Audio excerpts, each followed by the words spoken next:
Hi everybody, I'm going to show you really quick how to get a nice good sear on your meat. Whenever you're cooking, that really helps to kind of lock in those juices and flavor. So really quick, I have, if I can turn this around, no I can't. Alright, right here, I've got my chicken. Also something for a good sear is making sure your meat is dry and seasoned. So I'm going to go ahead and pre-season my meat.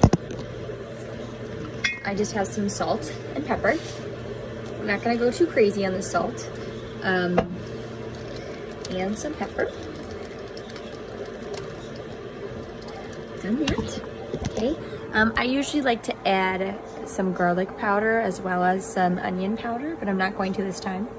So there you go. We've got our chicken ready to go. And the next thing for a sear is to have a really nice hot pan ready to go. Whenever you sear something, you're kind of like browning it, and then you want to still continue to cook it. So I typically put it in the oven or something like that. A good way to tell if your pan is hot enough and your oil is hot enough is if you see right here how the oil kind of has that glassy look to it. That's when you can tell that the oil is really hot enough. It starts smoking, right? That it might be getting too hot. You don't want your oil to burn.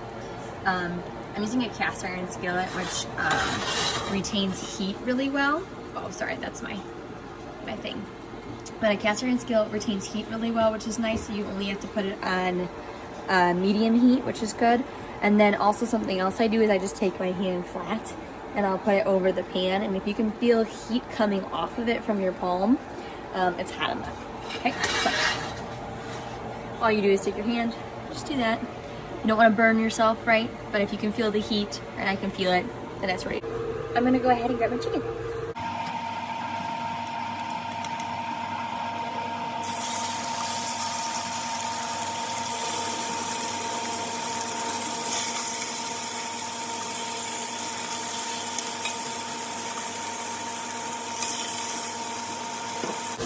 Alright, so I've got my chicken going.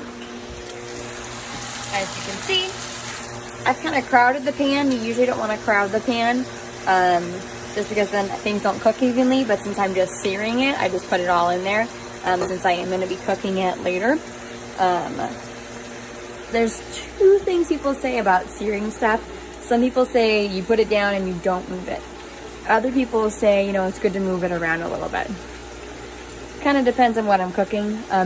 Usually if I leave my meat out and get it to be room temperature, it doesn't stick as much, so that's another little trick you can do.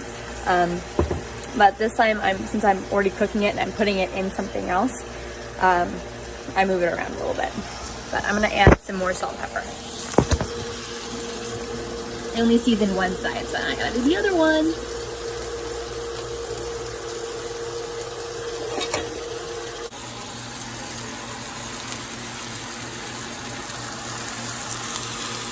Not quite yet.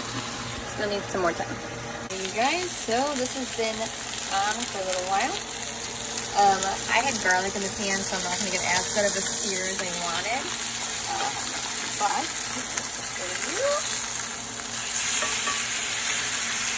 there you go. High heat. Move it on. I need to wiggle it around once just so it doesn't close. Now we're getting that nice good sear.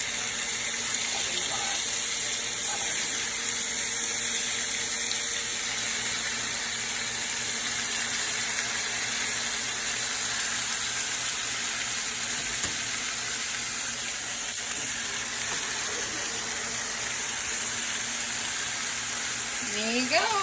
That's how you sear some chicken. Typically after this I'd put it in the oven at 350 until the internal temperature is 165, and you've got some really yummy chicken.